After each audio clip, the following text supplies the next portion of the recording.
Jadi mohon yang terakhir saya ingin sampaikan, tidak ada kesuksesan tanpa kerja keras, tidak ada kesuksesan tanpa perjuangan, dan tidak ada kesuksesan tanpa dorongan doa dari kedua orang tua kita. Jadi pada hari ini Anda ucapkan selamat, Anda mintakan maaf kepada orang-orang tercinta yang berkontribusi atas kesuksesan pendidikan kita. Hati-hati memperlakukan kedua orang tua. Saya tahu di sini ada master hukum, saya tahu di sini ada master manajemen, saya tahu banyak prodi yang ada di sini dan memiliki tata kelola yang sangat baik, maka itu salah satunya didukung oleh perilaku Anda setelah lulus. Pada saat Anda berinteraksi dengan kedua orang tua, jangan menggunakan pasal hukum. Pada saat ibu mengatakan, saya mau ketemu, kamu pulang, maka Anda akan mengatakan, mah tidak boleh memaksa, karena ada pasal hukumnya. Nggak ada itu, tidak berlaku untuk kedua orang tua. Pada saat Anda diminta membantu kedua orang tua, Anda jangan menggunakan manajemen yang efektif. Tidak ada manajemen dalam hubungan dengan orang tua, kecuali penghargaan, penghormatan, dan tempatan dia sebagai di tempat yang paling sempurna sebagai kedua orang tua kita. Saya hanya ingin mengulang dengan cerita yang lama, tetapi ternyata ini memberikan sebuah inspirasi bagi kita. Mohon maaf, saya pernah jadi seorang pejabat. Pada saat saya sedang rapat, saya ditelepon oleh keponakan saya dan menyatakan ibu saya dalam keadaan sakit. Kemudian saya balas telepon itu dengan sebuah ungkapan yang agak sedikit sombong. Is, tolong cepat bawa ke dokter dan nanti uangnya akan saya transfer. Ternyata ibu dari kejauhan menjawab kalimat saya dengan sebuah kalimat yang tegas. Enggak usah ditransfer, yang penting kita bisa ketemu. Kalau ibu sudah mengatakan yang penting kita bisa ketemu, maka jabatan itu tidak ada, maka rapat itu tidak ada. Dan boleh saya katakan, kalau saya sudah dipanggil ibu dan bapak, tidak ada yang bisa menolak panggilan siapapun, termasuk atasan saya. Kalau itu ibu dan bapak yang memanggil. Karena yakin, kalaupun saya bisa memberikan sebuah alasan, Pak mohon maaf ibu saya dalam keadaan sakit, maka atasan saya akan memahami semua, karena mereka juga pernah dibesarkan dan memiliki rasa hormat kepada kedua orang tuanya.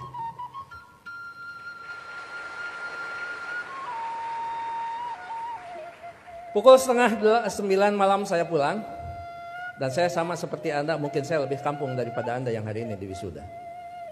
Saya tidak dilahirkan di tengah kota, saya dilahirkan di kaki Gunung Papandayan yang sekarang terkenal dengan tempat wisata Kawah Papandayan. 3 jam saya sampai di rumah, 11:30 saya sampai di rumah. Ternyata ibu dalam keadaan segar bugar, tetapi saya tidak menunjukkan perasaan suudon kepada ibu. Kenapa? Ternyata di situ ada hikmah. Bagi seorang ibu dan bapak dalam keadaan sakit, kemudian dia menunggu anaknya terkasih dan tersayang, maka pada saat dia bertemu, maka kehadirannya lebih mujarab daripada obat yang diberikan oleh seorang dokter. Catat itu. Ibu tidak hanya menunjukkan segar dan bugar, tapi ibu juga tetap memperhatikan kesukaan makanan anaknya. Saya dimasakkan sayur kacang merah, saya digorengkan asin peda, saya dibuatkan sambal terasi, dan saya juga dibakarkan pete. 11:30 malam, coba bayangkan ada sayur kacang merah, nasi putih, bakar pete, dan belum peda ditambah sambal terasi. Boleh dibayangkan setelah wisuda. 11:30 malam saya disuguhi makanan itu, maka tidak ada kalimat yang bisa diucapkan kepada ibu selain mengucapkan terima kasih. Padahal saya tidak biasa makan malam, kecuali makan nasi di waktu malam. Ya saya makan, saya tidak pernah mengatakan, Amah ngapain masak? Kan kata dokter paling tidak 3 jam sebelum tidur kita boleh makan. Ini mau tidur 11:30, ngapain masak? Bagaimana perasaan ibu pada saat seorang anak yang dia tunggu, yang dia masakan, kemudian anak berargumentasi dengan sebuah ilmu di mana ibu tidak paham tentang ilmu itu. Menyakitkan. Iya, saya makan dan saya berdoa mudah-mudahan ini jadi obat. Begitu saya lirik dari sudut mata saya, ibu kelihatan bahagia. Kenapa? Makanan yang dia pasak itu betul-betul dimakan oleh anaknya.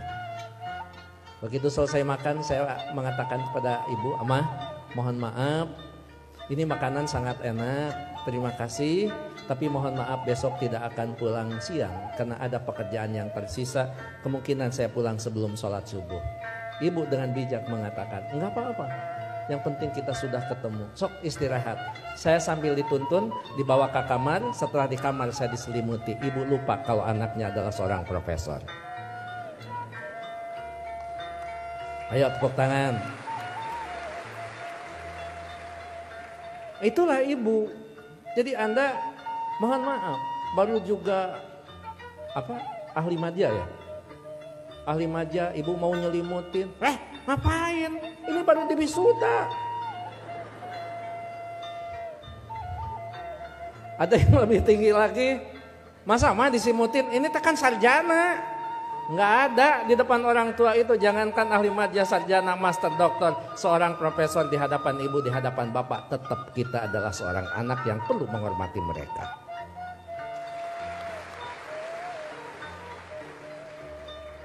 Yang paling indah dan paling membuat saya terharu, pada pukul 3 saya bangun, ternyata ibu sudah berdiri di samping saya sambil menepuk bahu saya. Cepat kamu bangun, jangan lupakan sholat sepertiga malam terakhir. Kenapa? Kamu bisa mendapatkan yang semua ini bukan karena kepintaran kamu, jangan-jangan bukan karena kecerdasan kamu, mungkin keberuntungan doa kita dikabulkan oleh Allah Subhanahu wa Ta'ala. Jadi ibu masih khawatir tentang anaknya. Ibu khawatir anaknya merasa pintar sehingga pintar menjadi sebuah kesombongan. Ibu masih khawatir anaknya cerdas, cerdas menjadi sebuah kesombongan. Bahkan melupakan siapa yang menentukan takdir segalanya pada kehidupan kita. Itu pada profesor itu. Jadi tolong ibu bapak sebagai orang tua, anak kita hari ini di wisuda, tetap mereka adalah anak kita yang perlu kita luruskan pada saat mereka terlempar dari jalan yang memang ditentukan. Perlu diberikan peringatan, tapi tentu sekarang ini ada kaidah-kaidah yang beda dengan zaman dulu. Seorang siapa Pak Rektor, sahabat itu, Ali, mengatakan, didiklah anak-anakmu bukan dengan zamanmu, karena mereka tidak mungkin mengalami zaman yang seperti kita alami. Jadi memang cara sudah berbeda, cara kita memperlakukan anak-anak kita. Tapi sejatinya tetap kewajiban kita adalah bagaimana mendidik anak-anak kita, bukan masalah kedewasaan. Tapi masalahnya sampai nyawa berpisah dengan badan, itu tetap menjadi kewajiban kita sebagai kedua orang tua. Begitu saya sudah selesai sholat, kemudian di situ saya bisa mendapatkan sebuah hikmah. Memang orang tua kita adalah punya kecerdasan yang luar biasa. Padahal ibu saya bukan profesor, ibu saya tidak lulus SMA, ibu saya juga tidak lulus SD. Beliau hanya lulusan sekolah raya. Tapi apa? Dalam sebuah komunikasi waktu itu saya katakan, "Ama, sekarang saya pergi, mohon pamit." Ibu masih bertanya, "Kamu nanti sholat di mana?" Saya jawab, "Nanti sholat di jalan." Ibu langsung mengkritisi kalimat saya, "Jangan suka sholat di jalan, ketabrak mobil." Itu kata ibu itu. Terus saya mikir, emang juga, emang benar masa sholat di jalan? Saya katakan, enggak, maksudnya sholat di masjid di jalan. Masih salah kalimat itu di hadapan ibu. Enggak ada masjid di jalan. Paling dekat di pinggir jalan. Saya bilang, iya, nanti akan di masjid, sholat di masjid di perjalanan. Baru saya lulus dari ujian seorang ibu. Nah, lamun eta benar profesor. Dan yang terakhir, saya mohon maaf tadi malam tidak transfer karena Amah mengatakan tidak boleh transfer, tidak usah transfer, sehingga saya tidak transfer. Disitulah kecerdasan ibu luar biasa. Iya, nggak apa-apa. Ngapain harus transfer ke seorang ibu? Mana? Ibu lebih cerdas daripada seorang profesor. Oleh karena itu tentu saya berharap sekali lagi, kalau kita mau sukses, berbaiklah kepada guru, kepada orang tua kita. Kalau kita mau sukses, jangan pernah Anda melupakan karena kesuksesan kita adalah jerih payah dan hasil pemikiran kedua orang tua kita, termasuk guru-guru kita. Mudah-mudahan orang tua kita yang sekarang masih ada tetap diberikan kesehatan, diberikan usia yang panjang, tetap mampu membina dan membimbing anak-anaknya sampai menjadi investasi yang terbaik bagi keduanya.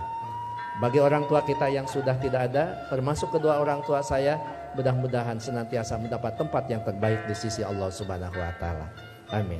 Saya pikir itu Pak Rektor, Pak Ketua Yayasan, hadirin Sivitas Akademika Unpam yang saya hormati. Mohon maaf kalau sambutan saya agak sedikit panjang karena saya tadi mengimbangi Pak Rektor sangat panjang, kemudian Pak Ketua Yayasan sangat pendek, maka saya setengah panjang dan setengah pendek.